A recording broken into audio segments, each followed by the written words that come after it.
5% அவங்களுக்கு தெரியும். அவங்களுக்கு தெரியும் நம்ம கொடுக்கும் போது 20% தானே அவங்களுக்கு தெரியும். ஆனா உடனே வந்துடல. அது வந்து அவங்க எங்களை இழுக்கடிச்சாங்க, நாங்க அவங்களை இழுக்கடிச்சோம்.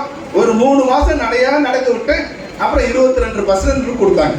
அப்ப அந்த எங்களை பொறுத்த வரைக்கும் 2.5% லாஸ், அவங்கள பொறுத்த வரைக்கும் 2.5% லாஸ். ஆனா ஒரு காம்ப்ரமைஸ் வந்துட்டோம். அவங்க 20ல நின்னாங்க, நான் 25ல நின்னோம். சரி, ஒரு காம்ப்ரமைஸுக்கு 25, 22 நாங்க அக்செப்ட் பண்ணி அதை வந்து சைன் பண்ணோம். அப்போ அவங்களும் நல்லா இருக்கணும் நாங்க நினைச்சோம், நாங்களும் நல்லா இருக்கணும் அவங்க நினைச்சாங்க. ஆனா இப்போ எங்க கூட இருக்க அந்த ஒற்றுமை இருக்கு இல்லையா, அது தொடர்ந்து செயல்பட்டு இருக்கு.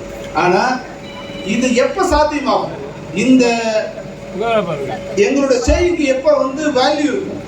நாங்க சொன்னா அவங்க கேட்கணுங்கிற நிலை எப்ப இருக்கும்? இல்ல அவங்க சொன்னா நாங்க கேட்கணும் நிலை எப்ப இருக்கும்? உதயசங்கரும் சுஜாதா விஜயகுமார் அம்மா ஒன்னா இருந்தாதான் வேலை நடக்கும். அது போல பெப்சியில இருக்கிற 23 சங்கமும் ஒன்னா இருந்தாதான் வேலை நடக்கும்.